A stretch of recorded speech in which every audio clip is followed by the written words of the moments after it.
Vendredi 4 avril. Mon nom est Martin Simon, Simon avec un C.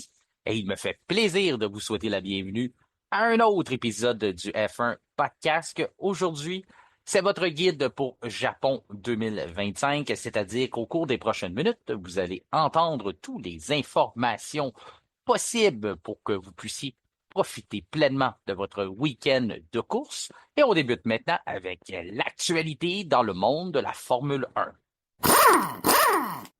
Il est maintenant temps d'accueillir notre collaborateur du vendredi. Il est l'analyste des descripteurs des courses de Formule 1 pour la GTCQ.tv. Il est aussi un pilote de la division élite de l'écurie, la Team FSR, qu'on connaît bien ici au F1 Podcast. Son nom, François Goulet. Comment ça va? Très bien, Martin. Konnichiwa. Konuchi, ah, j'aime ça. J'aime ça quand vous prenez le temps de vous adapter au langage de l'endroit, parce que bien sûr, on est là pour parler du Grand Prix du Japon sur le circuit de Suzuka, un circuit mythique qu'on aime bien tous les deux. Mais avant qu'on se lance dans ce sujet-là, on va adresser l'actualité dans le monde de la Formule 1.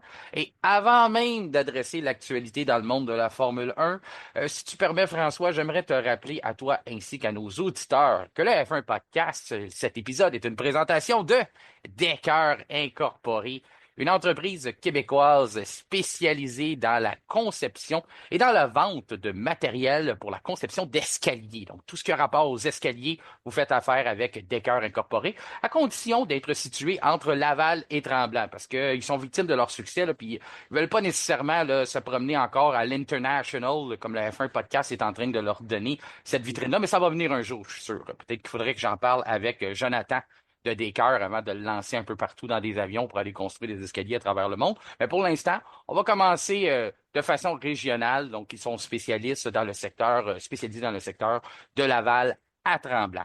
Donc, François, actualité dans le monde de la Formule 1, on pourrait pas dire, on va parler d'actualité sans parler de Red Bull ou d'un deuxième pilote. Ça va être un sujet aujourd'hui. C'est pas une grosse surprise, là. On va en parler, mais pas tout de suite. Avant, j'ai le goût de commencer avec un sujet qui a retenu l'attention cette semaine, qui a peut-être fait une drôle d'interprétation. Peut-être que les gens ont mal interprété la nouvelle. Ça a été publié sur la page du F1 Podcast, la page Facebook, comme quoi que Aston Martin, le manufacturier automobile, se prépare à vendre ses parts en Formule 1. Donc là, j'ai vu des commentaires passer. C'est pas général, mais j'en ai vu plusieurs. Passer la fin de Lance Stroll. Ah, Stroll va disparaître, puis tout ça. Pourtant, je sais que c'est une habitude. On vit dans le mode de vie qu'on a de la société de nos jours. Les gens, on lit vite. Hein? On lit le titre, on interprète, on regarde l'image, on prend une photo, puis on dit ah, c'est ça qui se passe. Sauf que c'est tout le contraire. Je pense pas que ça sonne le départ de Lance Stroll, puisque c'est Lawrence Stroll qui est aussi propriétaire de l'écurie, mais aussi propriétaire du manufacturier automobile. C'est plus un transfert d'argent. On change les papiers à d'autres noms. Encore là, c'est une manœuvre payante pour Lawrence Stroll. Il l'a fait à plusieurs reprises. On vend des actions de l'entreprise à un certain montant. Ça fait augmenter la valeur totale. C'est pas pour rien qu'on a parti d'une écurie où ce qu'on a déboursé environ 130 millions, puis on a passé le cap des 2 milliards de dollars. C'est qu'on gère bien toute cette poutine-là à l'interne. En gros, là, je vais peut-être péter la ballonne à des gens là, aujourd'hui, mais qui espéraient voir le départ de Stroll. Mais ce qui arrive, c'est que Aston Martin, encore là, je sais que c'est mélangeant, mais Aston Martin, la compagnie manufacturier automobile, était propriétaire, actionnaire minoritaire de l'écurie de F1. Donc, on en a, ouais, on en a pour des peanuts, tu vas me dire, François, là, avec le salaire que tu fais, mais on en a pour 74 millions de parts environ là, à vendre là, en ce moment. Fait que, je sais que toi, tu es déjà en train de te regrouper avec des gens là, pour acheter ça. Là. On a Oui, on s'est Marc-Antoine. monté un consortium, oui. Ouais, on a Marc-Antoine Garand qui s'est nommé aussi des fidèles auditeurs du F1 Podcast, qui s'est nommé en charge là, de créer ce consortium-là là, de gens pour regrouper l'argent. Je sais pas, il y en est où encore dans ce principe-là, là, dans cette nouvelle initiative-là. Mais ce qui est pour Stroll, c'est ça, c'est que c'est lui qui rajoute de l'argent. Donc, il va rajouter 52,5 millions de dollars pour acheter des parties. Puis là, ça va monter ses parts à 33%. Donc, il va être encore plus majoritaire qu'il l'était avant. Donc, pour les gens là, qu'on parle souvent, on entend souvent des conversations. Ah, ben quand ils vont se réunir autour de la table, il y a des comptes à rendre. Il y en a qui vont le forcer à mettre son fils dehors ou prendre ces décisions-là. Ben, il y a 33 100% des parts. Donc, c'est lui qui a le gros bout du bâton, c'est le cas de le dire. Puis il l'avait déjà avant, puis là, il l'a juste encore plus. Ça fait de lui, en passant, là, il n'y a pas beaucoup de propriétaires personnels là, en F1. Là. Quand on regarde ça, là, une entité, là, que c'est pas une entreprise ou quoi que ce soit, il y a seulement Lawrence Stroll et Gene Haas, qui sont des individus avec leur fortune personnelle sont des actionnaires majoritaires dans une écurie d'F1. Donc, seulement 2 personnes sur les 10 écuries en Lawrence Stroll et Gene Haas. Donc, tout ça pour dire, je ne sais pas comment tu l'avais interprété de ton bord. Moi, pour moi, je l'ai dit, c'est de la paperasse interne. C'est fait pour faire monter la valeur de son écurie, mais c'est aussi pour aider la liquidité de l'entreprise Aston Martin, l'entreprise britannique. Donc, tout ça, là, pour moi, c'est des bonnes nouvelles financières et des bonnes nouvelles business pour Lawrence Stroll. Puis on peut dire que c'est des bonnes nouvelles pour l'entreprise de la F1 aussi, parce que, encore là, ça monte l'intérêt, ça fait monter la valeur. Et Aston Martin va aussi rester comme commanditaire, puisqu'on on s'est commis là, jusqu'à 2030 de mémoire sur un contrat. Donc, on s'en va pas de nulle part. Le nom reste là. Oui, ben, en fait, moi, mon interprétation de la chose, c'est exactement ce que tu en as fait. Puis jamais j'ai pensé que Lawrence Stroll sortirait de ce projet-là. Ça ne fait aucun sens, Non. surtout que il a mis tous ses pions en place et 2026 arrive avec Adrian Newey, tous ces gros noms-là qui s'en viennent là-bas ou qui sont déjà arrivés. Donc, le succès est à venir pour l'écurie Aston Martin, selon toute vraisemblance. C'est dans les airs, donc ce serait vraiment un non-sens pour lui et le projet qu'il a avec son fils Lance Stroll de réussir, d'aller peut-être être capable d'aller chercher le championnat du monde, si ce n'est pas avec Lance, avec Fernando Alonso ou un autre pilote, mais d'amener Aston Martin à ce niveau-là. J'ai jamais pensé une seconde que Lawrence Stroll s'en irait, là. Non, moi, c'est pareil pour moi. Puis Aston Martin, ben, c'est simplement parce qu'on profite de la popularité, on profite du moment pour aller rechercher notre argent, puis on l'a besoin ailleurs. On sait, tout tout le marché de l'automobile prend des coups solides ces temps-ci. On est en train de faire un transfert vers l'électrification. Il y a beaucoup de changements dans l'industrie partout au monde. On l'a vu avec Volkswagen qui a été obligé d'aller chercher du renfort du côté du fond du Qatar pour être capable d'assurer sa survie, mais aussi mettre cet argent-là dans le projet Formule 1 avec Audi. Donc, tout le monde, là, il y a toute une forme de restructuration. Il y avait aussi des rumeurs, là, je ne vais pas me lancer trop loin dans l'industrie de l'automobile, mais il y avait aussi une espèce de regroupement des manufacturiers japonais aussi qui voulaient se venir en aide, faire une solidarité pour essayer de survivre, du moins essayer d'être plus fort, unir nos forces face à toutes ces transformations-là dans le domaine. Donc, ça fait partie de tout. Ça fait partie, Aston Martin n'y échappe pas. Donc, si on avait 75 millions qui dort en F1, on a déjà fait notre profit, on a déjà fait le rendement qu'on voulait faire, on retire nos billes et on les met ailleurs. Donc, c'est ce qui se passe. Donc, c'était notre chronique financière pour débuter cet épisode du F1 Podcast. Maintenant, on va se lancer dans le sujet qu'on peut pas éviter, c'est-à-dire Red Bull, Liam Lawson, Yuki Tsunoda. Ça continue de faire jaser, puis je t'explique pourquoi, François, c'est qu'il y a eu des commentaires, tu sais, il y a plus personne qui avait pas d'opinion envers ce qui s'est passé. Et puis, c'est venu du côté de l'ex-pilote, là, Gledo Van der Garde, qui est allé mentionner comme quoi que ce qu'on avait fait, c'est qu'on avait tué la carrière de Liam Lawson, tout simplement. Lui est laissé 2 courses pour après ça l'enlever de là. En tout cas, je te fais ce cours. Il n'était pas content de ce qui s'est produit de la décision de Red Bull. Puis là, maintenant, il y a des petits vites qui font ça. Ils vont voir, ah, le gars fait un commentaire sur les réseaux. Qui a liké? Qui est allé mettre une mention j'aime à ce commentaire-là? Il y a plusieurs pilotes de Formule 1 l'ont fait, notamment Pierre Gasly. Pierre Gasly va se sentir un peu, avoir une petite fibre personnelle à ce commentaire-là, lui aussi, lui qui a déjà Légèrement, été oui. dans la situation de Liam Lawson, même si il avait eu une plus grande échantillon pour faire ses preuves. Et il y a eu Nico Hülkenberg, il y en a eu plusieurs.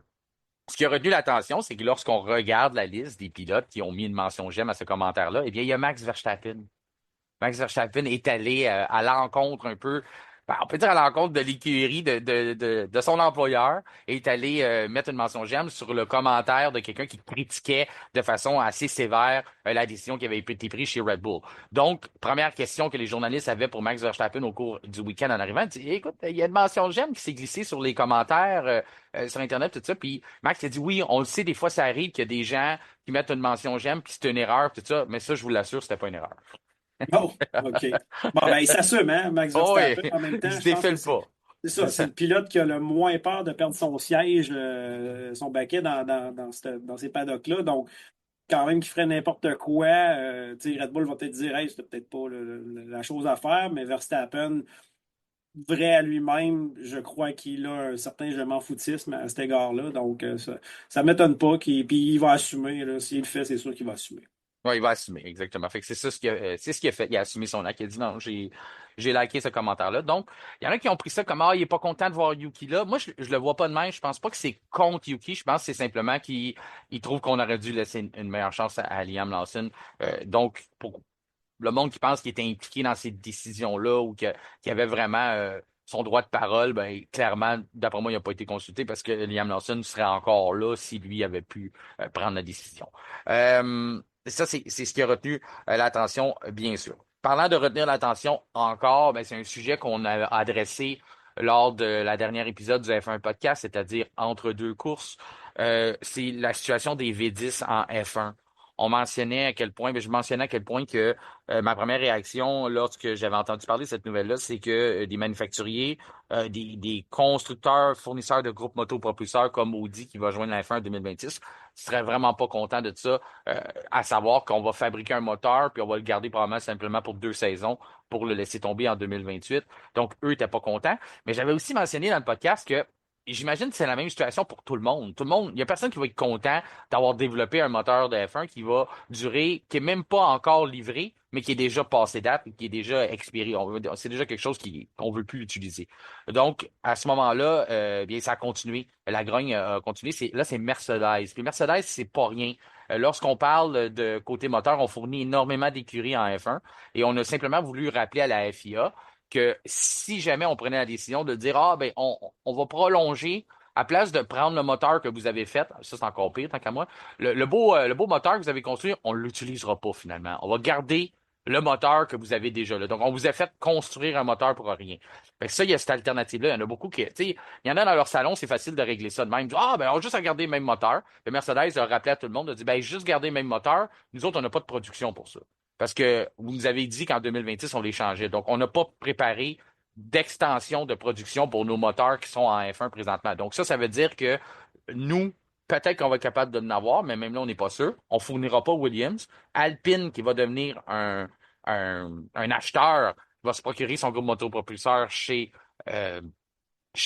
Mercedes, ben, eux autres, ils pourront pas en avoir. Là, il y en a qui vont dire, ben, Alpine ont juste à garder le moteur qu'ils ont déjà. Ben, eux aussi ont pas planifié une production parce que ils en font plus de moteur. C'est terminé, c'est leur dernière année. Donc, ils ont planifié leur saison. On a des allocations, on le sait, en moteur, là, maintenant, comment ça fonctionne. Donc, on en fait un peu plus, mais on n'en fait pas pour rien, là, pour garder ça en décoration, mettre ça dans les musées. Là, ça coûte excessivement d'argent. Donc, encore là, excusez. Encore là, c'est ce qui cause problème, là. Ça continue de faire jaser, mais il y a beaucoup de monde qui s'indigne à ça. Encore là, je pense que les puristes veulent le V10. Je pense que ça ferait le bonheur de tout le monde, sauf que il y a le côté, faut que ça soit réaliste aussi. Il y a toujours le côté, je sais que tu aimes bien la phrase de Lewis Hamilton, cash is king. Ben, Puis, c'est sûr que tout le monde regarde leur portefeuille, puis c'est pour coûter faut débourser des gros montants pour ces décisions-là. Ben, c'est sûr on veut négocier qui va avoir à payer cette facture-là. L'autre chose, quand je dis tout le monde est en faveur des V10, c'est pas le cas d'Honda. Honda, eux, sont vraiment pas contents. Puis ils disent, nous, on est revenus en Formule 1, revenus en Formule 1, si c'est pour bien le dire, parce qu'on part et on revient constamment. Mais pour l'électrification. Donc, nous, on n'est pas content qu'on laisse tomber ça, qu'on décide de laisser tomber le volet hybride pendant que toute l'industrie automobile veut laisser tomber l'hybride. Honda a l'air de vouloir s'y attacher. Mais nous, on dit, on est revenu à cause de ça. Donc, est-ce que Honda menace déjà de se retirer de la Formule 1 avant même d'être revenu? On pourrait bien, hein, tu sais, je les ai déjà surnommés la Dominique Michel oui, oui, tout euh, à du- fait. C'est mon de la dernier F1. bye-bye. Ouais, ben on continue là-dessus. Donc, on est peut-être déjà en train de préparer notre départ avant même d'être revenu. Puis ça encore là, c'est la même circonstance que qu'est-ce que je disais. Fournir un moteur là, à Aston Martin, admettons qu'on n'est pas capable de s'en acheter un chez Mercedes, parce que là, on n'y peut avec Mercedes en 2026. Mais si Honda, on dit on le prend pas, c'est un moteur de 2026, là, ben, on se ramasse pas de moteur chez Aston Martin. On n'arrivera pas là, mais c'est juste pour dire, tout le casse-tête qui est en place. Donc, on est vraiment loin de dire, ah, la F1 s'en va en V10, c'est fait. Non, non, il y a encore beaucoup de choses à régler. Est-ce que tu avais quelque chose là-dessus, ton opinion? Je sais que tu t'es exprimé la semaine dernière, là, mais avec tout ce qui s'est déroulé là, au cours de la semaine, Honda, Mercedes aussi qui ajoute à tout ça, là. Ben, en résumé, V10, oui. Mais comme j'ai dit l'autre fois, tu sais, respectons notre engagement d'avoir ces moteurs-là jusqu'en 2031. Parce que, comme tu le dis, c'est parce qu'il y a tellement de ressources qui sont mises à contribution pour amener ces nouvelles motorisations-là et de faire un. Tu sais, les changements à F1 se prévoient depuis très longtemps, hein. Les gros changements se prévoient en amont. Tu sais, il est arrivé des changements à F1 des fois très, très, très, très brusques, comme la fois où ils ont voulu changer le modèle de qualification et ça avait été un échec. Je pense qu'il avait fait 2 courses avec ça, puis il était revenu au Q1, Q2, Q3 parce que ça n'avait pas de sens. Ça, c'est des choses qui peuvent se faire rapidement, mais changer toute la dynamique du motopropulseur alors que les gens travaillent et mettent énormément de ressources, d'argent, de temps, d'énergie, ressources humaines là-dessus, c'est vraiment quelque chose que je comprends qui peut froisser les compagnies qui ont mis de l'énergie. Pour ce qui est d'Honda, bon, oui, s'ils sont là pour l'électrification des moteurs, c'est très bien. Par contre, il n'y a rien qui dit qu'il n'y aura pas l'appel ou l'attrait de ces combustibles alternatifs-là aussi, qui pourraient aussi les garder dans la course, là, ou plutôt dans le giron F1. Parce que oui, j'ai adoré, moi, ton allusion à Dominique Michel. Je n'étais pas encore sur le podcast à ce moment-là, mais je l'écoutais tout le temps. Puis quand tu avais dit ça, je t'avais envoyé un message, j'avais trouvé ça très drôle. Pour les plus jeunes d'entre nous, vous ne saurez peut-être pas à quoi on fait référence, mais Dominique Michel disait toujours que c'était son dernier bye-bye à l'époque, puis elle revenait tout le temps. Donc, Honda quitte, revient, quitte, revient, quitte, revient. Donc là, ben, s'ils reviennent, ce serait le fun, c'est soit pour de bon, qui profitent de leur moteur sur lequel ils travaillent pour 2026 jusqu'à 2031. Puis après ça, on verra en 2031 pour les V10. Puis Honda faisait de très bons V10. Donc, tu sais, je pense que c'est quelque chose qu'on devrait régler rapidement puis passer à un autre sujet, là, parce que là, ça fait grogner pas mal de monde pour quelque chose qui, je crois, en bout de ligne, ne changera pas. Ouais, qui était peut-être un projet qui était réaliste. Du moins, la période là où ce qu'on est présentement, c'est le temps de régler 2031. Fait qu'on Mhm. essaie de régler 2028, on essaie de régler 2026, mais c'est pas possible. Tu sais, il y a une expression qui dit en anglais, le train est parti, là, parti de la gare, là. Ouais. On va le dire en français, ça sonne moins bien, mais ça fait Oh, oui, le longtemps train que est parti de la gare, c'est très bien. ça fait longtemps que le train a quitté la gare là, Ouais, pour ouais. parler des motorisations 2026 et 2028. Donc 2031, tu le disais tantôt, c'était l'objectif premier. On avait dit que c'était le laps de vie qu'on avait décidé de donner à cette motorisation-là. Donc, d'après moi, il va falloir vivre avec ça. Euh, Ça, c'est du côté des moteurs V10, donc ça reste à voir qu'est-ce qu'il va y avoir avec ça. J'ai l'impression qu'on n'a pas fini d'en parler, mais pour l'instant, ça va clore le sujet pour aujourd'hui, mais je suis sûr qu'on va avoir d'autres détails au cours des prochaines semaines parce que il y a encore beaucoup de compagnies qui se sont pas prononcées à cet égard-là. J'ai pas entendu beaucoup Ferrari ce qu'on pense de tout ça, donc ça reste à voir. Parlant de ce qui fait jaser, on faisait une alternative, on allait en relation un peu de ce qu'on a parlé lors de notre dernier épisode entre deux courses. Eh bien, Cadillac F1. Cadillac F1, on parlait des possibles candidats.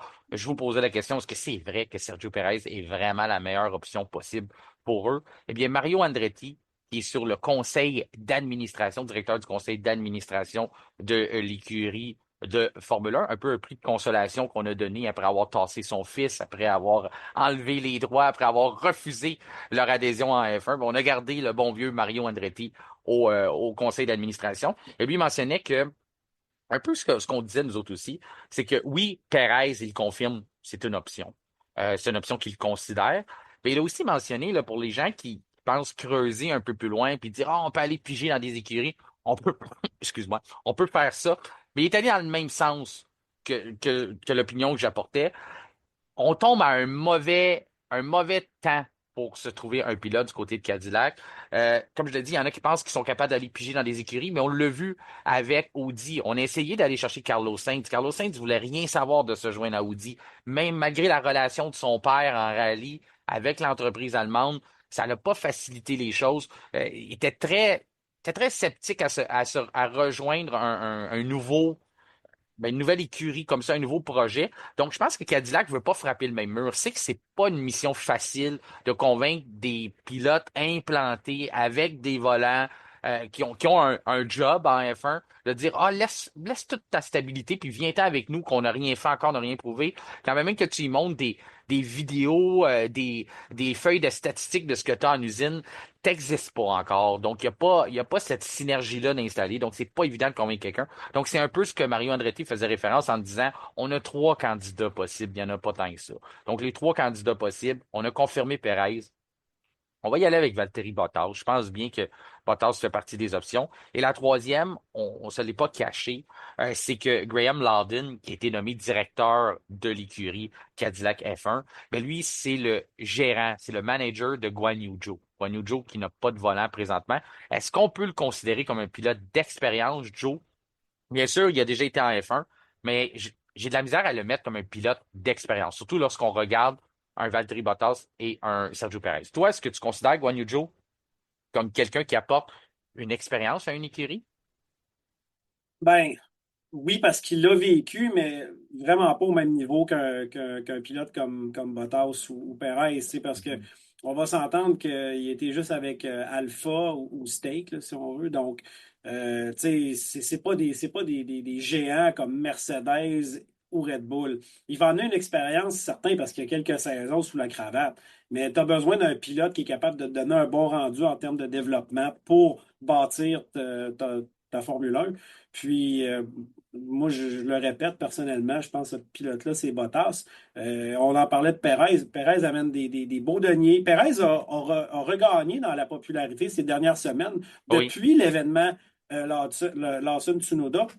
Parce qu'on s'est rendu compte qu'on a peut-être jugé un peu trop vite Sergio Perez. Mais n'empêche que moi, ce que j'ai entendu de la part de sources crédibles, c'est que c'était pas le meilleur pilote pour donner un rendu en termes de comportement de voiture. Il y avait de la misère peut-être à exprimer clairement là, ce qu'il ressentait et les ingénieurs avaient moins tendance à se fier à son rendu.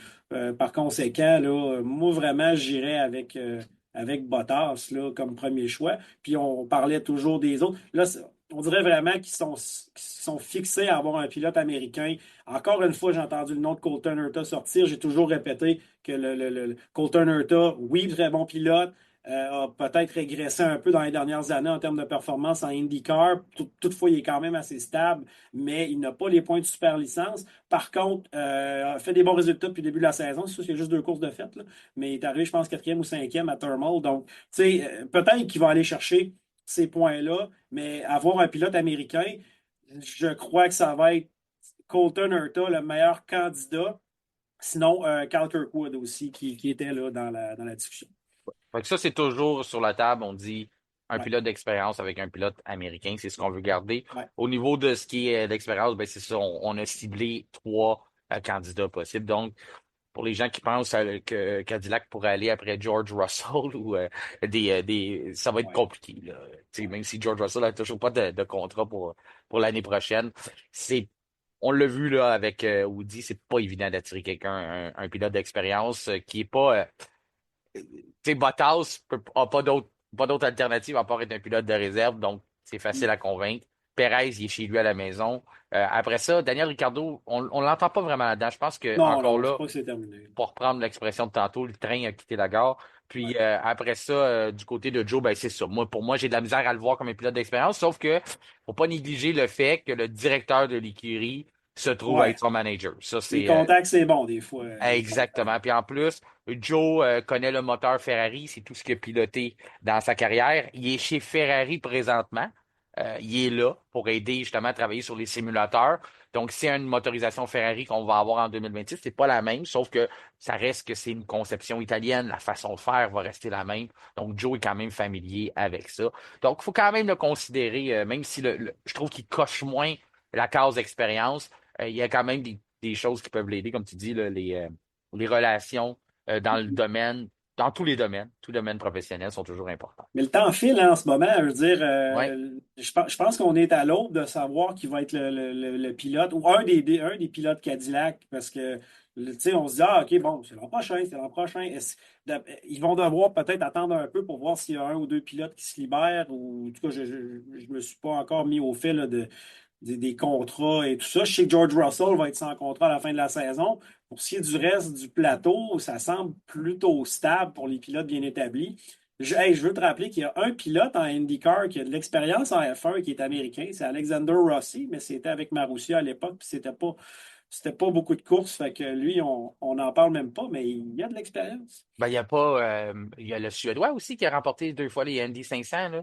Ah, ben Marcus Ericsson. Marcus Mais il Ericsson, n'est ben, pas américain. Il n'est pas non, non, il américain. n'est pas américain. Non, il n'est pas américain, pas tout, c'est vrai. Alors, T'as il y a, raison. il y a d'autres. Tu sais, Robert Schwartzman, qui était Ouais. le pilote de réserve à Aston Martin, est en Indy. Il y a beaucoup de monde en Indy. Pour ceux qui n'écoutent pas l'Indy, là, on vous dit pas de lâcher la F1 pour l'Indy, là, mais le plateau est relevé. Puis Alex Palou, écoute, il est espagnol, mais encore une fois, il a 2 victoires en 2 courses. Euh, Ce gars-là, je pense qu'il devrait avoir une chance un jour en Puis F1. Pato Howard, Ah, on le Pato nomme. Ward, ben oui, évidemment, Ouais. Pato Ward, on Déjà, l'aime tout sa le temps. super licence, il a très bien Ouais, fait dans c'est ça. les. Mm. Il a conduit les F1 de l'année dernière, là. C'est pas si Mhm. loin que ça, là. Il a une S'il expérience y a un assez. blessé cette année, là, Ouais. Norris ou Piastri, exemple, se blesse, c'est Pat O'Ward, le pilote de réserve. Mais.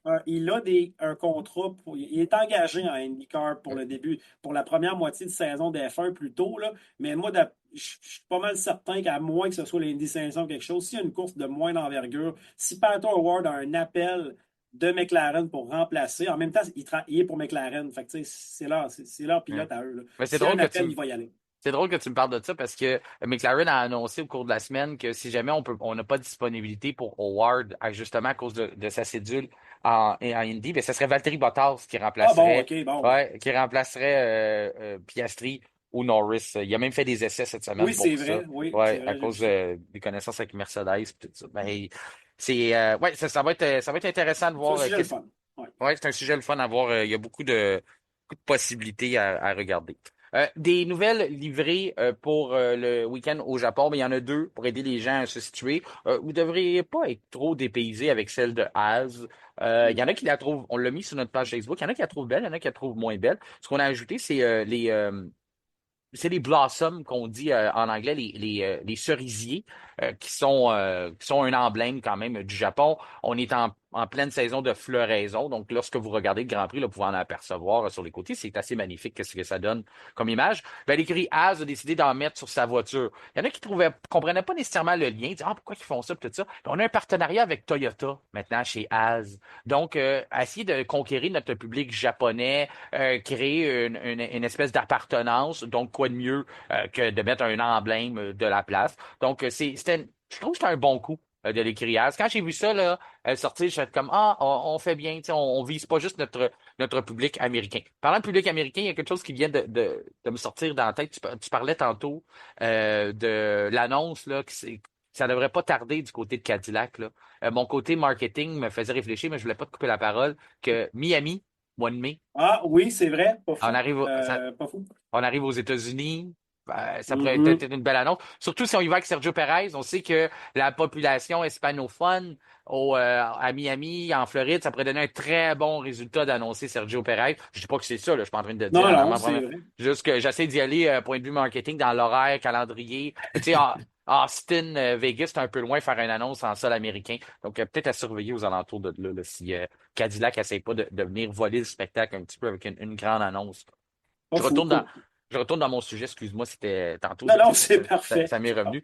Ben, c'est ça, on essaie on a un partenariat avec Toyota, développer notre public là-bas. Donc, j'imagine que c'est probablement derrière cette situation-là, encore là, du marketing. Et du côté de Red Bull, eh bien, Red Bull, on s'en va, là, ça vous pouvez vous risquez d'être dépaysé si vous ne l'avez pas vu. La voiture est blanche, un peu comme on l'avait vu en 2021. Tentative de rendre hommage à Honda. Finalement, on n'a pas été au Japon. Cette livrée-là a servi en Turquie. Ça fait un peu bizarre là, lorsqu'on veut honorer un manufacturier japonais, mais c'était la pandémie. Il y avait plein de choses bizarres comme ça un peu partout. Donc Mhm. ça, c'est arrivé. Donc on se reprend. Parce que oui, en 2021, on voulait honorer Honda pour leur départ. Finalement, ben, Honda, on l'a dit tantôt au début de l'épisode, a décidé de rester, prolonger, faire une collaboration avec Red Bull encore un peu, concourir quelques championnats. Là, on est à la fin de ça. C'est vraiment supposé être la fin. Donc, dernière saison. Il y en a qui la trouvent belle, cette voiture blanche-là. Il y en a d'autres qui m'ont dit, ah ben Martin, il me semble qu'on n'a pas été trop loin dans la création de l'auto, on aurait pu être plus créatif. La raison pourquoi on ne pouvait pas être plus créatif, c'est qu'on rend hommage à la voiture de 1965, la RA 272, qui est la voiture Honda, première voiture Honda à avoir remporté un Grand Prix de Formule 1. Donc, c'est pour ça qu'on ne peut pas se lancer dans la créativité et changer l'histoire. La voiture était assez simple, était blanche, avec le point, le rond du Japon sur le museau. Donc, on a essayé d'incorporer l'identité de Red Bull avec celle de Honda pour rendre hommage. Je trouve que c'est bien réussi. Je sais pas de ton côté, là, c'était autant celle de Haas que celle de Red Bull. Qu'est-ce que tu en as pensé? Mais les réactions sur nos réseaux ont été très bonnes en majorité. Oui, ben moi je la trouve très belle. Là. En même temps, j'avais devant moi une photo des deux, là, la vieille versus l'actuelle. Ce que Exactement. j'avais peur au début, quand ils m'ont dit on va la faire blanche, je dis OK, mais là, tu vas avoir deux Red Bull blanches sur la grille, mais Mhm. les différences sont quand même suffisamment marquées entre les deux pour pas que l'on confonde la Racing Bulls avec la Red Bull d'écurie mère. Donc, moi, honnêtement, j'aime beaucoup ce genre de clin d'œil-là qu'on voit plus rarement à F1, mais on le voit quand même régulièrement. Puis que je vois souvent, moi, en NASCAR à Darlington, ça s'en vient. Là, tout le monde revient avec ils appellent ça des throwback schemes, là, des throwback pardon, livery pour justement honorer ces vieilles écuries-là. Donc, on l'en voit de plus en plus parce qu'on aime le passé. Puis moi, je salue là, le geste de Red Bull. C'est très beau. Moi, je l'aime beaucoup, cette Red Bull.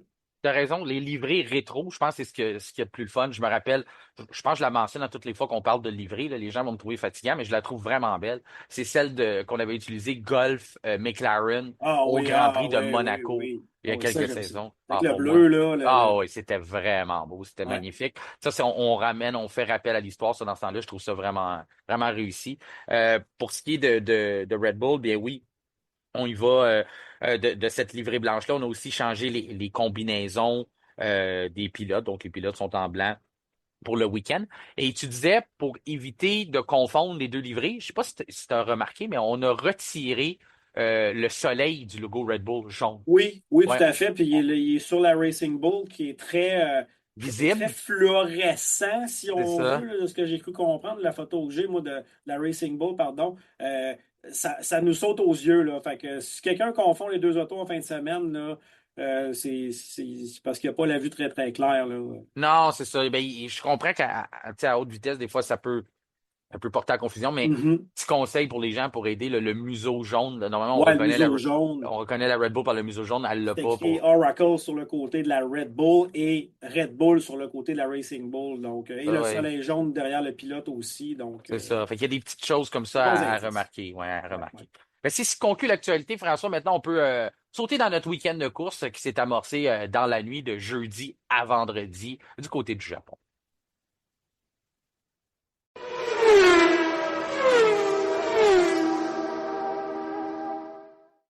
C'est la troisième ronde du championnat de Formule 1 2025 qui se déroulera du côté du Japon sur le circuit mythique de Suzuka.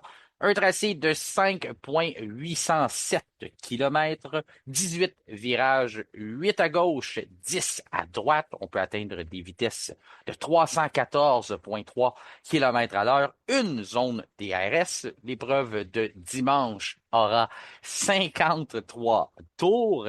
Et le record de piste, il risque d'être fracassé s'il n'a pas déjà été. Ça reste à voir dans le reste de notre chronique, on va vous dire ça. Mais 1 minute 30,983, c'était le record de piste établi par Lewis Hamilton en 2019. Quelque chose à vérifier, François. On a parlé de resurfaçage lors du Grand Prix de Chine la semaine dernière qui a aidé à donner énormément de vitesse au bolide. Ça avait été resurfacé la saison d'avant, mais on n'avait pas mis le bon scellant, donc pas d'adhérence. Mais la dernière course, on avait énormément d'adhérence. Côté du Japon, qu'est-ce qu'on a fait? Ben, je pense qu'on a fait un meilleur travail, mais ça va avoir un impact quand même. Pirelli a vérifié ça dans ses données avant d'arriver à ce week-end-là. Donc, ce qu'on a fait, on a resurfacé un secteur là, toi, tu vas être familier avec ça. Exactement où est-ce qu'on a les S, là, les Mhm. S qui sont assez mythiques là, à la vitesse que les voitures prennent dans ces virages-là. Donc, c'est à partir de là, qu'on a fait un resurfaçage. Donc, c'est pas complet. C'est venir ajouter à ce qu'on avait déjà fait par le passé, mais ça va quand même avoir un impact. Certains m'ont demandé déjà, ah ouais, même si c'est pas au complet. Oui, parce que tu arrives sur un autre. L'adhérence va être différente à certains endroits. Puis on a déjà vu dans la science d'essai libre, on a ce fameux phénomène de grainage là qu'on entend de plus en plus en Formule 1. Pour les gens qui savent pas c'est quoi le grainage, ben c'est comme une surface, on pourrait dire quasiment comme un papier sablé qui se crée sur le dessus du pneu. On peut dire qu'il est en train de peler. C'est pas la fin du pneu, c'est juste une période à traverser. Si on réussit à la gérer de la bonne façon, contrôler la plage de température, ne pas donner de choc thermique au pneu lors de ce passage-là, ben à ce moment-là, des fois, on peut traverser ça et après ça, refaire des gains de performance. Sauf que c'est quand même quelque chose qu'il faut apprendre à gérer. Il faut le faire de la bonne façon. Sinon, ben, on peut tout simplement ruiner un train de pneus. De ton côté, François, je sais que tu es anxieux de nous parler du circuit de Suzuka parce que c'est un circuit que tu affectionnes particulièrement, non seulement en tant que amateur de sport automobile, mais aussi en tant que pilote de course virtuelle. Donc, c'est quelque chose, c'est un circuit où tu as la chance, normalement, d'avoir de bons résultats. Je t'ai déjà vu, justement, à l'œuvre sur le circuit de Suzuka. C'est un circuit où tu fais très bien, normalement. Oui, ben, j'aime beaucoup ce circuit-là. Ça a été un peu amour-haine avec le circuit au début parce que des fois, j'ai peut-être eu plus de misère dans le passé. Mais c'est un circuit qui est tellement extraordinaire. C'est un circuit vraiment de pilotage avec différents types de, de virages, si on veut. C'est le seul circuit qui est à la fois horaire et anti-horaire, hein. Donc, Oui. l'usure des pneus est quand même toujours assez égale là-dessus parce que lorsqu'on a un sens ou l'autre, souvent les pneus d'un côté vont s'user davantage. Et oui, avec les dernières années, moi personnellement en simulation, j'ai connu de très bonnes courses, là, des courses d'endurance souvent. Donc, il y a de la pluie. Donc, ça amène beaucoup on va dire, de défis. Et lorsqu'on commet pas d'erreur, on a bien du plaisir à Suzuka, mais ça peut virer rapidement au cauchemar. Pour quelqu'un qui fait mal ses 8, là, Suzuka, c'est un circuit en forme de 8. Oui, ben Mais... oui, en forme de 8, ouais, c'est ça, qui fait mal, c'est 8. Très croche. Mais cette surface-là, tu as dit, la portion qu'ils ont resurfacée, les premiers S doivent être. Parce que moi, je ne vis pas les forces G lorsque je fais de la simulation. J'ai pas ça, malheureusement. Les pilotes doivent vraiment, vraiment apprécier cette section-là. Surtout que le premier virage en tant que tel, maintenant au 2, est très rapide. On va reparler d'ailleurs tantôt de ça. Tu sais, le deuxième aussi se prend vite. Et après cet enchaînement-là, leur corps doit vraiment subir des forgés incroyables jusqu'à temps qu'ils arrivent à la section là, plus du milieu en passant en dessous du pont là, au Degner 1 et 2 avant l'épingle.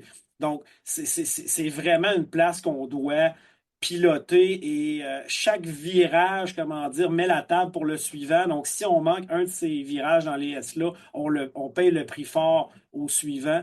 Donc, c'est vraiment un circuit où le pilotage pointu est récompensé. Pointu, et puis, comme tu dis, tu payes tu peux payer très cher une Ah petite ouais. erreur. Le circuit, là, tu me diras si c'est une illusion que je me fais. Ben, Suzuka, lorsque tu roules dessus, il a l'air de rétrécir. Il n'est pas très large. C'est très sinueux. Oui, Puis il est plus que tu sinueux puis il vas n'est pas vite, large. Oui, c'est ça. Puis plus que tu vas vite, moins qu'il a l'air large. Donc, des fois, c'est sûr. même les pilotes de F1 peuvent se faire avoir. On l'a vu avec Fernando Alonso lors des séances d'essai libre. Tu peux avoir l'impression d'être encore en piste, de prendre la pleine largeur, mais finalement, tu n'es plus vraiment en piste. Tu as une roue qui est un petit peu à l'extérieur. Et là, tu veux tourner ton volant, prendre le virage, et là, il y a quelque chose qui fonctionne plus. La voiture ne tient plus, tu deviens passager et tu termines dans les clôtures. Fernando Alonso a fait ça avec de la grande classe, là. Il a perdu le contrôle de sa voiture, n'a pas fini dans les clôtures. Mais quand même, on l'a vu, là, si ça peut tromper un pilote d'expérience comme Fernando Alonso, c'est vraiment la largeur du circuit. Il avait l'impression qu'il y avait assez de place à sa gauche pour rentrer après ça dans son virage à droite. Finalement, ben, en se tassant à gauche, il a mis des roues dans le gazon. Donc, c'est pas conseillé si on veut rester en piste. Excuse-moi. Pas Euh, de ce souci. qui, ce qui arrive pour les améliorations pour le week-end, je l'avais dit dans les premiers Grands Prix, j'ai pas trop adressé cette situation-là parce que on arrivait avec des caractéristiques tellement différentes. Les écuries changent beaucoup leur voiture encore. Donc, c'était dur un peu à déceler. Là, j'ai décidé de commencer à le faire pour vous aujourd'hui, puisqu'il y a vraiment eu des changements. On voit que les écuries ont pris des notes, ont commencé à voir ce qui fonctionne pas, ce qui fonctionne, ce qu'on veut corriger ou ce qu'on a des problèmes. Du côté de Red Bull, on a modifié le couvert moteur à l'arrière.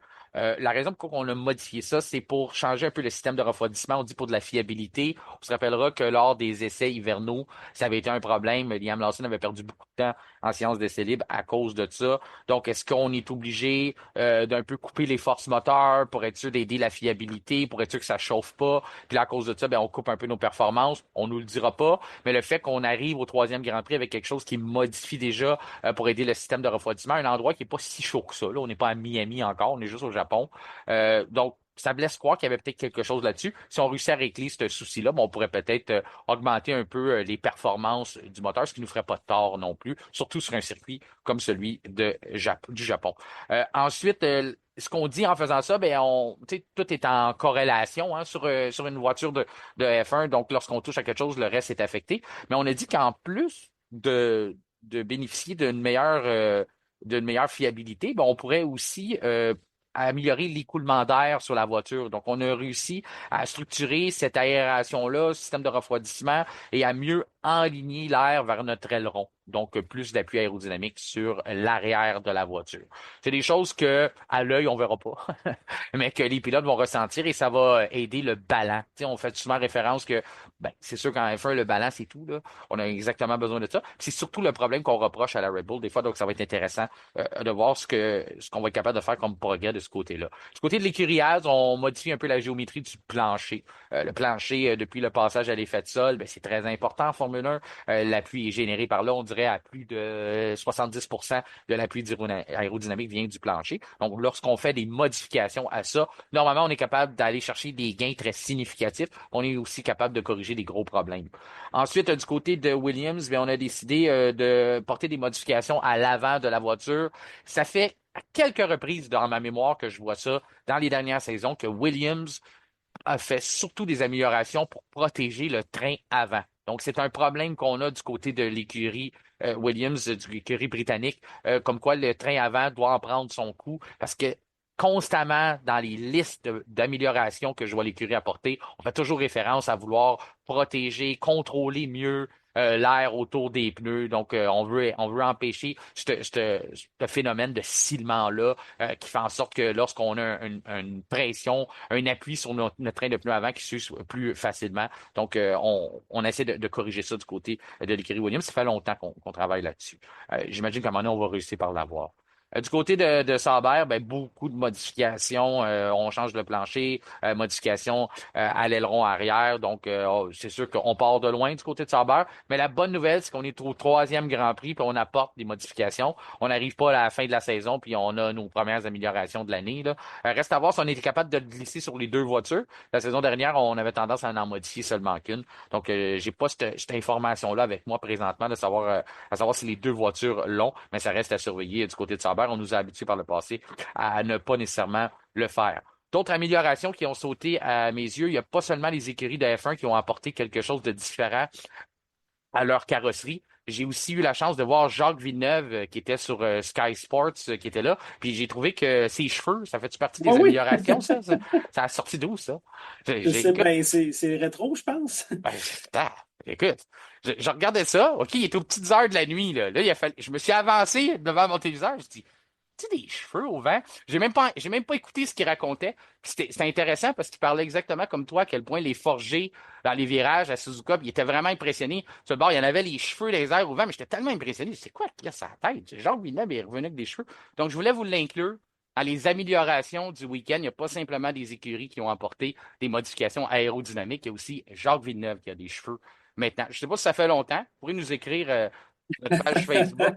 Vous pouvez laisser des commentaires sur Spotify maintenant. Hein, pour les gens qui ne sont pas au courant de ça, ou YouTube, ceux qui nous écoutent par là, vous pouvez envoyer un commentaire, vous nous direz. Peut-être que ça fait longtemps qu'il est de retour avec des cheveux, mais j'ai été assez surpris. Ça m'a saisi. Toi aussi, François? Ah oui, ben en fait, moi je l'ai vu avec l'entrevue, il était avec Naomi Schiff, puis en fait, il a interviewé Valtteri Bottas, et oui, j'ai vu que Jean Villeneuve avait une belle toison sur la tête, donc, et même très pâlotte, là, un peu à la bleachée là, Eh des oui. années 80, 97, donc, mais moi, chaque fois quand je vois Jacques Villeneuve, je suis toujours bien heureux, fait que cheveux, pas de cheveux, je le prends comme il vient, puis je suis toujours content de voir qu'il est dans le giron F1, parce que pour moi, ça reste un de mes pilotes favoris de tous les temps. Ben, il fait pas l'unanimité, mais tu sais à quel point que j'ai beaucoup de respect pour les gens qui ne se défilent pas, mais pas de gants blancs, puis Non, c'est il ça. assume ses propos. Donc moi, j'ai aucun problème avec les personnalités fortes comme ça. J'aime beaucoup. Jacques Villeneuve, je sais qu'il y a ses détracteurs, il y en a qui n'aiment pas ce qu'il fait, ça reste un champion du monde. Ça reste un gars qui a. On n'est pas obligé, hein, ça fait partie de la société, ça a toujours Oui, été comme ça. On n'est pas obligé d'être d'accord avec tout le monde. c'est Sauf vrai. que des fois, il y a des opinions qu'on peut entendre puis dire ah, ben, quoi qu'il parle. Puis finalement, avec le futur, on peut faire comme ah ben, je comprends quand il avait mentionné ça, il avait peut-être raison. Donc il y a des bons points, Jacques Villeneuve. Puis je pense pas qu'il règle des comptes personnels. Des fois, ça peut être la perception qu'on a, mais je pense que c'est un gars qui ne se cache pas. Il a à dire ce qu'il dit, puis il le fait. Fait que c'est ça. Fait que ça fait partie des améliorations pour le week-end.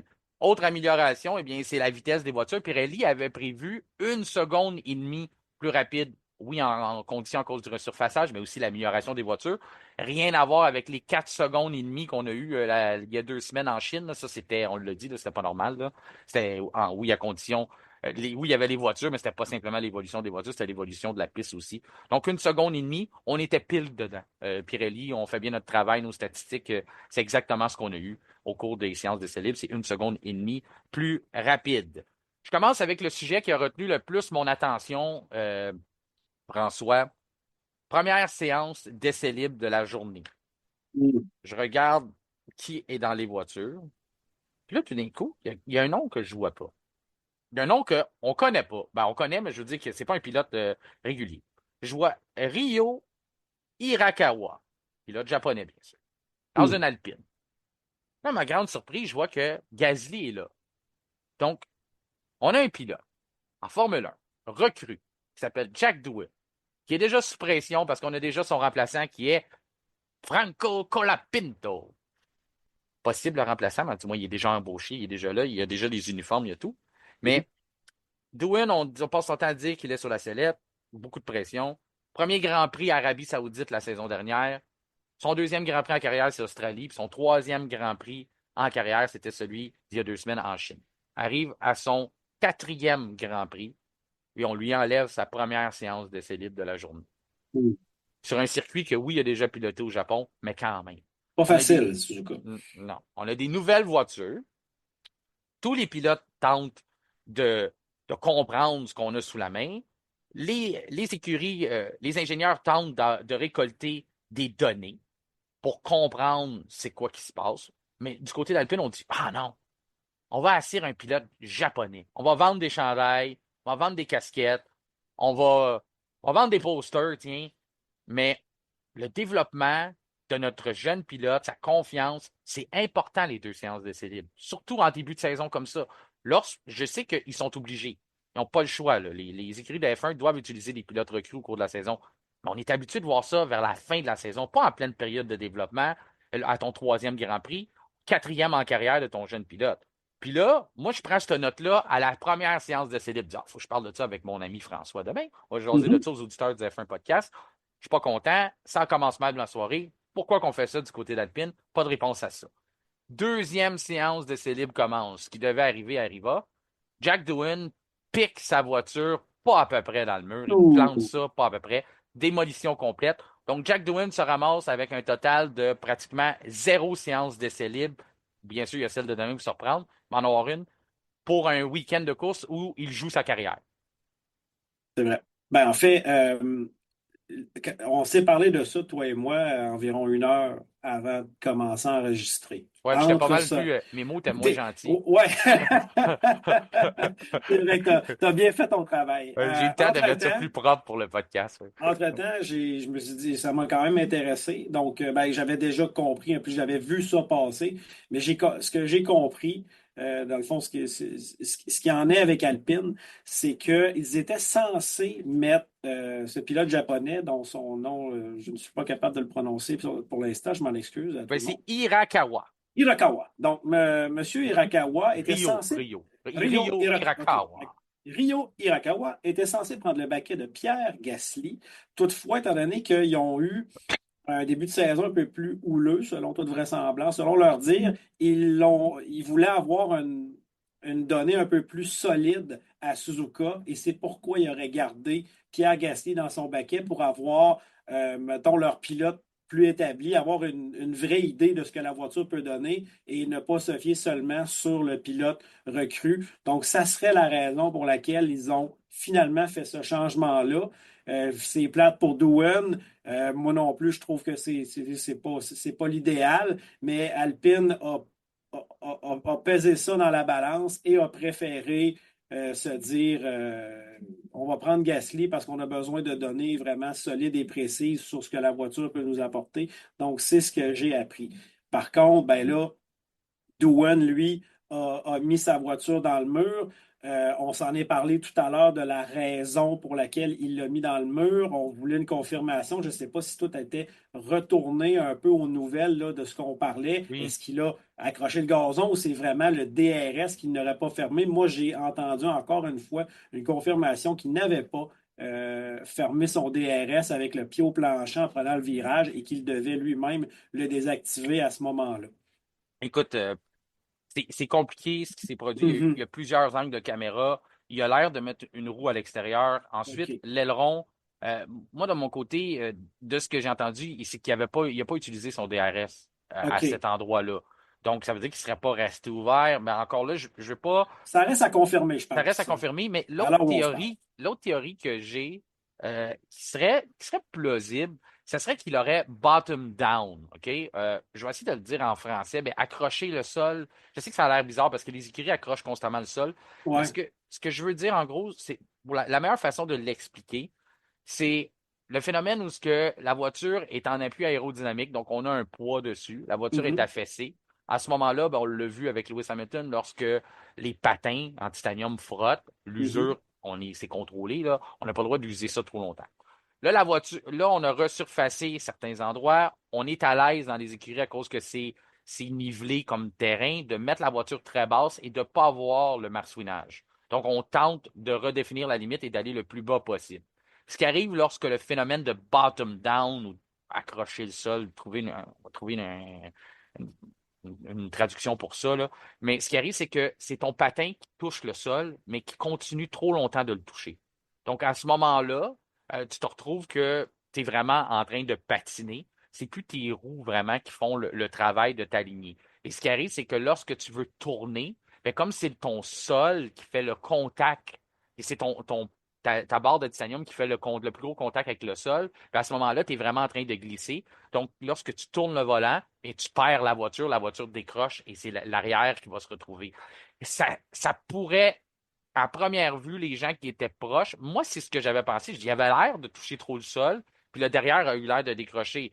Après ça, l'histoire du DRS, je la trouvais très plausible parce que Oui. c'est la même réaction. La voiture a décroché de la même façon, là. Donc, à ce moment-là. Mais il y en a d'autres qui poussent beaucoup vers l'explication que la voiture était trop basse et on aurait accroché. On avait vu justement la situation un peu. Carlos Sainz, même affaire, a eu des problèmes, trouvait que sa voiture un peu trop basse. Donc, c'est quelque chose qui reste à surveiller pour le week-end. Hein. Ça a été, Ouais. ça a attiré l'attention avec la Ferrari la semaine dernière. Les voitures qui vont plus vite, on a plus d'aérodynamique, les voitures descendent plus basses, on a plus confiance aussi, on a comme complètement réglé le problème du marconnage, donc les écuries essaient d'aller plus bas. Donc ça va être à surveiller au cours du week-end s'il n'y a pas une autre équipe qui se fait prendre là, à aller trop loin dans l'usure ou se faire prendre comme Doohan à ce que ta voiture vient que finalement tu touches, c'est ton sol qui touche à terre, tes pneus ne sont plus vraiment ton point de contact et à ce moment-là, ben, ça cause un dérapage.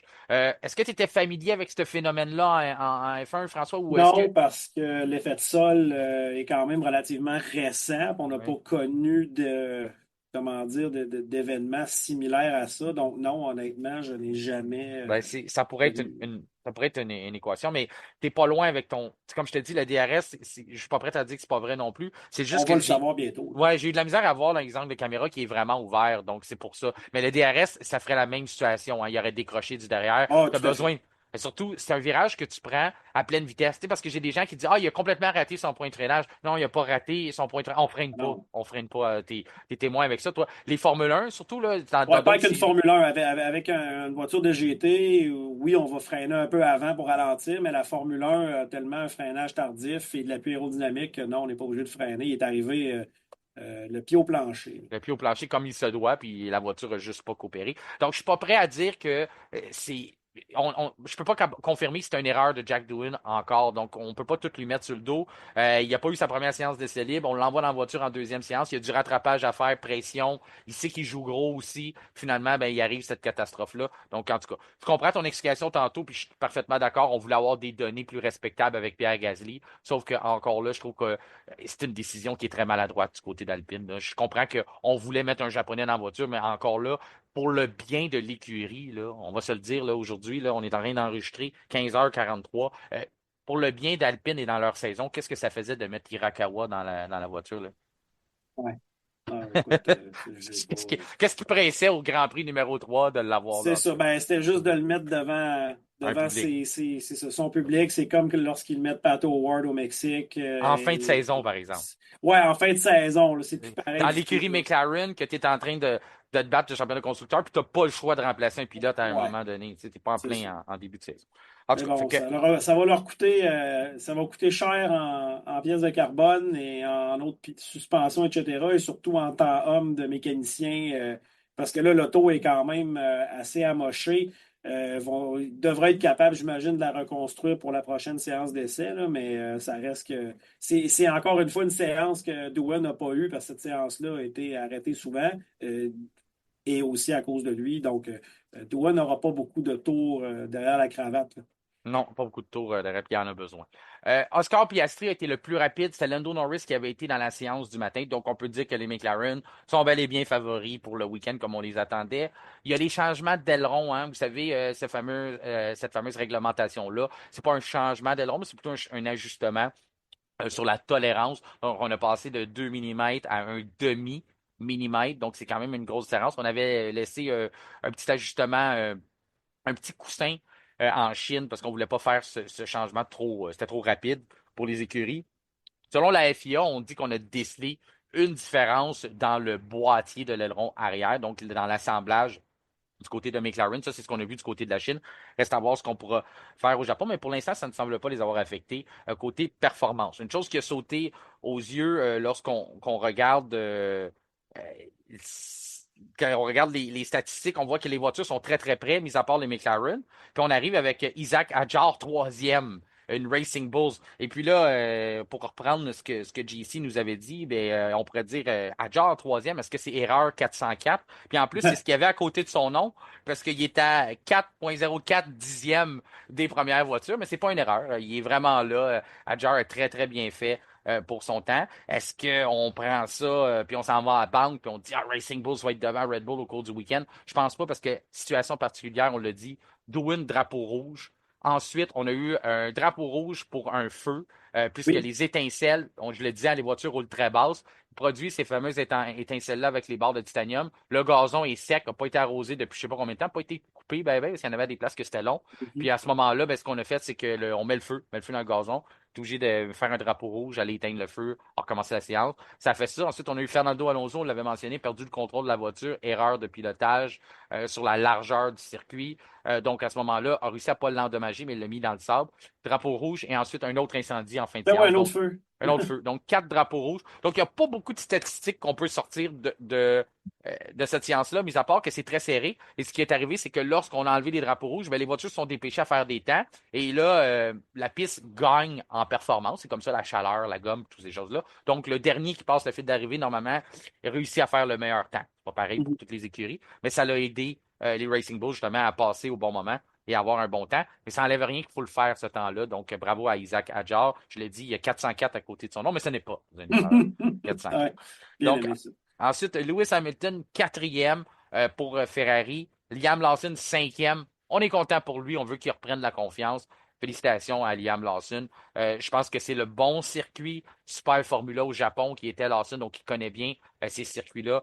Il aurait sûrement bien aimé se prouver à bord d'une Red Bull sur un circuit qu'il connaît bien. Il n'aura pas eu la chance, mais là au moins il peut le faire. À défaut, il peut le faire maintenant sur une Racing Bulls, une voiture très stable. Je l'ai dit depuis le début de la saison, elle m'impressionne. Je pense que si on prend la bonne direction de développement du côté de Racing Bulls, on pourrait faire des bonnes choses du côté de cette écurie-là. Et d'avoir un pilote comme Liam Lawson qui aime ça être agressif, avoir une voiture stable en dessous de lui pour faire plusieurs des déplacements, plusieurs corrections. Donc, je pense qu'il peut vraiment bâtir quelque chose de bon dans cette auto-là.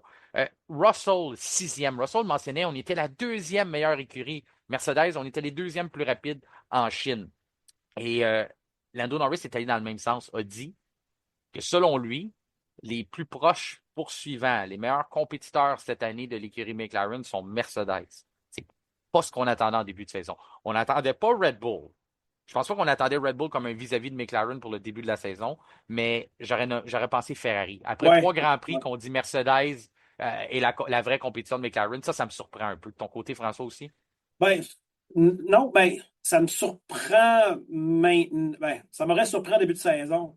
Mais tu sais, avec ce qu'on voit maintenant, Mercedes performe très bien. On voit même qu'Antonelli, avec son peu d'expérience, est capable de placer la voiture quand même très haut. Donc, oui, en entrée de saison, je pense qu'on était tous d'accord que c'était comme McLaren, Ferrari, Mercedes et Red Bull dans cet ordre-là. Là, c'est très dur à déterminer. Je pense que ça va dépendre peut-être aussi du type de circuit. Euh, mais non, j'aurais pas pu. Tu sais, là, avec ce qu'on sait là, Mercedes qui est rapide, je suis pas étonné de les voir là en fin de semaine, là. Mais qui sont deuxièmes, donc j'aurais vraiment pensé que Ferrari aurait été là. Mais c'est intéressant ce que tu emmènes sur le point du circuit parce que Russell disait que Suzuka, ça avait été le pire week-end de Mercedes l'année dernière. Donc, il s'attend que ce soit un vrai test pour eux. Mais ils Donc, vendent beaucoup, là. si on est capable de bien faire au cours du week-end, bien à ce moment-là, ça voudrait dire qu'on a progressé depuis la dernière année. Donc, on a beaucoup d'attentes. On pourrait être très déçu à la fin du week-end du côté de Mercedes, mais on pourrait aussi être bien content de dire, ah, OK, on est vraiment capable de voir le progrès qu'on a établi avec ça. Tu sais que j'aime aussi, pour moi, je me dis que je suis surpris de voir Mercedes là, mais j'aime aussi souvent faire une corrélation entre le temps de développement. C'est une nouvelle réalité en F1, je le fais souvent, j'en parle souvent. Mais Mercedes, quand on regarde, ça fait quand même un certain moment où ce qu'on est la quatrième écurie du top 4, on a plus de temps de développement que Ferrari, que Red Bull. Ça pourrait aussi faire partie de l'équation de voir pourquoi on a un meilleur début de saison que les autres. Est-ce qu'on est capable d'aller rejoindre McLaren? On ne l'a pas fait encore. Est-ce que cet avantage de développement-là, on est quatrième encore dans le classement de développement. Donc, jusqu'au 1er juillet, on aura plus de temps que nos vis-à-vis Ferrari, McLaren ainsi que Red Bull. Donc, ça va être intéressant de voir ce que Mercedes peut faire avec ça et si on peut continuer de faire des gains significatifs. Pour l'instant, on a une bonne base à travailler avec. Septième pour Charles Leclerc, huitième pour Max Verstappen. Verstappen, c'est pas un mauvais début de week-end. C'est la troisième. On aurait eu besoin de cette séance-là du côté de Red Bull, puis on ne l'a pas eu. Mais je suis quand même confiant. Je le mentionnais là, dans ma chronique à la radio. Ma chronique justement sur CNV Radio pour les gens qui veulent attraper ça. On a les coordonnées sur notre page Facebook. Donc, c'est à tous les jeudis à 7h45 le matin sur l'émission Radio Réveil avec Mathieu Ferland. Donc, je mentionnais que je voyais Red Bull ne pas les exclure pour le week-end. La raison pourquoi je disais ça, c'est pas parce que Red Bull a nécessairement le début de saison incroyable, quoique Max Verstappen est quand même deuxième au championnat des pilotes, c'est que les 3 dernières éditions, depuis qu'on est à l'effet de sol, c'est Red Bull qui gagne au Japon. Red Bull a beaucoup à faire au Japon, on le sait, avec Honda. L'ADN de la voiture semble bien se marier à ce circuit-là. Et en plus, la saison dernière, je suis certain qu'on a pensé à ça du côté de Red Bull. Sergio Perez avait terminé deuxième. Donc, c'est un doublé Red Bull l'année dernière. Oui, ça a changé les voitures, mais c'est quand même une évolution de la RB21 de la RB20. Donc, je suis pas prêt à les compter pour battus. Est-ce qu'on va battre McLaren? McLaren reste favori. Mais quand même, si on a quelque chose, un tour dans notre sac, c'est pas un circuit. On n'est pas à Singapour, là, où ce que la Red Bull répond pas bien, normalement, mis à part l'année dernière. Puis, du côté de Tsunoda, je trouve ça encourageant de savoir que même si Sergio Perez a souvent dit que la voiture était dure à conduire, c'était pas facile, toutes ces choses-là, avait quand même bien fait au Japon. Donc, je trouve que c'est de bon augure pour Yuki Tsunoda. Oui, ben en fait, là, j'ai vu la FP1, la pratique, la première pratique.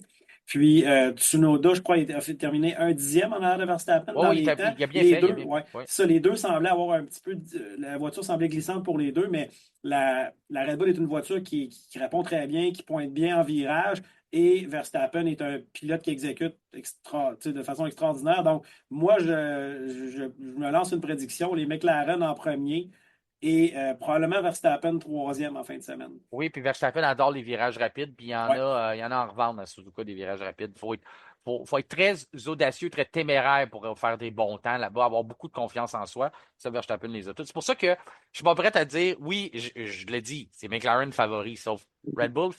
On n'est pas très loin d'une surprise. Là. Red Bull pourrait faire quelque chose, dire oh wow, on les attendait pas là ou quoi que ce soit. Donc Mercedes, McLaren ne doit pas échapper la balle.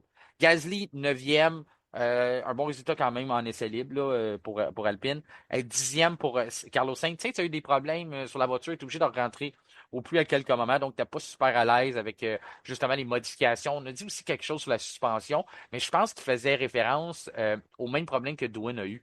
Il pensait qu'il y avait quelque chose qui clochait avec l'arrière de la voiture, il sentait que ça glissait, mais je ne serais pas surpris qu'il y avait le même problème. Là. On va le trouver, le terme français, là, excusez-moi de le réutiliser, le bottom down, là, en voulant dire que la voiture qui s'affiche sur son plancher, là, Ouais, euh, si tu l'as dit, elle s'affaisse, la voiture qui s'affaisse sur s'affaisse. son plancher. Ouais, c'est ça. Fait que, je vais essayer de trouver quelque chose de plus beau que ça, là, pour vous le dire, mais c'est ça, c'est ce phénomène-là que Sainz avait probablement, qui pensait que c'était un problème de suspension arrière. Du moins, on l'avait rappelé au puits. Il a même passé tout droit au puits. C'est Oui, trompé. c'était bon ça. C'est C'était trompé, oui. excellent. 11e pour Albon, 12e pour Hülkenberg, 13e pour Bortoleto, 14e pour Ocon, 15e pour Oliver Burman, 16e pour Antonelli, 17e pour Alonso. Alonso, perte de contrôle, on l'a dit. 18e pour Tsunoda, c'était pas la meilleure séance. Quand il est sorti de la voiture, il dit ah, il y a des choses, il y a du travail à faire, quelque chose qu'il ne sentait pas tout à fait à l'aise après la deuxième séance. Donc, il a sûrement changé quelque chose qui ne faisait pas son affaire. Lance Stroll et Jack Doohan, bien sûr, dernier. Il y en a une coupe aussi à partir de. Excusez, à partir de Bortoletto de mémoire, tout le monde était en médium, donc on n'a même pas essayé de rouler la gomme la plus tendre. Écoute, on ne peut pas tirer beaucoup de conclusions de ce qu'on a vu dans ces séances de célèbres-là. L'important, c'est de dire ce qu'on a vu. Les analyses ne sont pas les plus faciles à cause de tous ces arrêts-là avec les drapeaux rouges, mais je vais quand même te demander une prédiction pour la qualification. On va s'en tenir loin du Grand Prix. Je pense que tu l'as déjà fait un peu pour la qualification. Si tu y vas-tu avec Piastri, Norris, ou tu Je penses vais te que ça faire un va. top 5, OK? Ouais, Je vais vas-y. dire Piastri, Norris, Verstappen, Russell et je vais mettre Leclerc cinquième. Donc, tu as dit premier? Piastri, Ok, Piastri. Ah, toi aussi, tu Norris. penses ça? Ok, ouais. Ouais, j'ai comme mon vote de confiance va vers Piastri cette année. Je peux vraiment qu'il y a la fougue. En plus, il arrive avec la confiance d'une victoire, donc il pourra en mettre deux d'affilée. Et non, ben, évidemment, la McLaren, donc de facto Norris, qui pilote très bien, soit dit en Ouais. passant. Donc en deuxième, Verstappen pour son talent et le fait qu'il va trouver les bons réglages en FP3. Et ensuite, il va mettre le pied au plancher dans la qualif pour frapper un gros coup. Russell a l'air très confortable justement avec sa Mercedes. Il parlait du vent tantôt. Il disait que le vent était très fort et que dans la journée, ben, lorsqu'on va faire les prochains essais, le vent va avoir fait un 180, donc le vent va virer de bord complètement. Donc, ça va changer toute la dynamique de pilotage. Et vu que je me suis dit, Leclerc va arriver en forme, pourquoi pas une Ferrari? Il faut rebondir aussi de ce week-end Mm. de double disqualification. Il faut faire quelque chose. Donc, je vais mettre Leclerc en cinquième. Et à partir de là, je ne me prononce plus. Je vais juste laisser les 15 autres s'arranger avec le vent qui tourne. Ouais, puis tu parlais de vent qui tourne, c'est bon que tu apportes ça aussi parce que c'est aussi un facteur qui aurait pu expliquer la perte de contrôle de la Alpine. Donc, il y a bien des facteurs, là. Ah oui, Le vent de dos dans la grande ligne droite à la fin du premier virage aurait pu jouer des tours au pilote. Russell en a parlé justement. Il y a plusieurs. Fait que quelqu'un qui est moins expérimenté, qui n'a pas eu sa première séance de libre aussi, a pu se faire prendre par ça. Donc, ça pourrait être un facteur au cours du week-end aussi. Ça fait partie de la game, comme on dit. Il faut s'ajuster, oui. sauf que des fois, c'est traite. Des fois, Mais le vent c'est. est très, tu sais, le vent, là, quand il souffle fort, puis on le vit, on le vit nous-mêmes sur nos voitures lorsqu'on est Oui. sur la route. S'il vente, là, notre voiture a tendance à vouloir bouger. Mais imaginez-vous, ces Formule 1-là sont pas très lourdes, hein. Donc, le vent les affecte énormément. Ça peut générer beaucoup d'appui à certains ou l'enlever complètement, tout dépendant dans quel sens il est. Puis peut-être que c'est pour ça aussi qu'on a vu les Red Bull glisser un peu, pas juste d'instabilité, mais le fait que des fois, il peut y avoir une bourrasse de vent, tout dépendant de ce qu'on est. La piste, il y a beaucoup d'élévation à Suzuka, hein. Ça monte, ça descend, ça paraît pas, mais il y en a. Donc, il y a des endroits où le vent doit quand même être plus fort que d'autres, là. Donc, ça va être intéressant de voir l'évolution de ça en fin de semaine. Tu le disais justement, oui, sur nos voitures, on le ressent, puis plus qu'on va vite, plus que cet effet-là se fait ressentir. Mais oui. Donc, on le dit normalement lorsqu'ils vendent beaucoup sur la route, puis on sent des coups de volant, on dit de ralentir, parce que plus que tu vas rapidement, plus que tu es léger, donc plus que le vent a un impact sur toi. Les voitures de F1 sont encore plus sensibles au vent à cause de Ouais. tout leur évolution aérodynamique. Donc, à ce moment-là, eux, c'est multiplié par plusieurs, la réaction est vraiment plus sensible à l'intérieur, donc on ressent vraiment tout ce qui se passe là. Du côté de tes prédictions, je trouve ça très bon, très intéressant. J'ai la même que toi. Je pense que c'est Piastri qui va avoir la pole. J'y vais avec, on va dire Norris deuxième, mais peut-être une surprise là, avec Verstappen. J'ai l'impression, je sais pas pourquoi, Red Bull peut faire quelque chose au cours du week-end. Quand je dis Red Bull, bien sûr, c'est Max Verstappen. Parce que, Oui, oui. je pense que ça va de soi, là, Red Bull et Max Verstappen. Donc, ça reste à voir le top 5. J'irais pas mal dans le même côté que toi. C'est plate, là. Mais je pense C'est que correct, non, t'as le droit. ouais, c'était tellement serré au cours des séances d'essai libre que, encore là, une petite erreur. Mais, tu sais, je mets Verstappen dans le top 3, peut-être même deuxième surprise s'il arrive quoi que ce soit à Lando Norris. Et petite information à savoir, 18 des 34 éditions du Grand Prix de Suzuka, c'est le pilote qui est parti en pole qui a remporté l'épreuve. Donc, si t'es pas premier, c'est pas la fin du monde, mais premier, il y a quand même 18 sur 34 qui ont réussi à remporter une victoire dans l'histoire du Grand Prix du Japon. Écoute, François, c'est ce qui conclut notre épisode de votre guide pour cette semaine. J'espère que tu as eu du plaisir, comme on en a toujours. Oui, J'espère que tu vas avoir un super week-end de course malgré l'horaire. Pas évident de rester debout, de faire des parties avec des amis là, pour écouter celui-là. Ça va être aux 1 heure du matin, la course de mémoire. Et je pense que la qualification est aux alentours de. Donc, après voir. Soit on reste on va debout. voir Ouais, si je c'est vais ça. l'écouter en direct. Encore une fois, toujours la vie familiale. Le tournoi de basketball NCAA n'est pas terminé. Donc, March Madness. Ouais. ouais, ben là, on est plus en March, là. Donc, on est rendu au Final Four. Non, je pense, excuse, ouais, en tout cas, on est proche du Ouais. Final Four. Donc, je pense que c'est le Elite 8 en fin de semaine qui appelle. Donc, je vais voir ça avec des amis. Puis, peut-être que ça va me garder réveillé, justement, puis arriver chez nous en soirée, puis faire ah, tiens, pourquoi pas?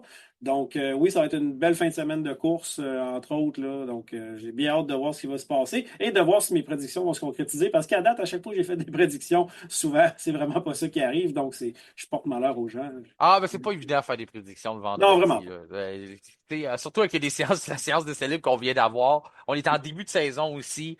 C'est dur vraiment de voir les forces en présence, les améliorations qui arrivent, qu'est-ce que ça change. Donc, tu sais, on se prend pas au sérieux avec ça, puis on gage pas Non, des non, non. montants, quoi que ce soit. Puis je conseille les gens de pas prendre nos prédictions pour aller gager des Non, montants faites pas d'argent. ça, Non, hein. On veut faites pas. pas ça, faites pas ça. Pas, on vous conseille pas ça.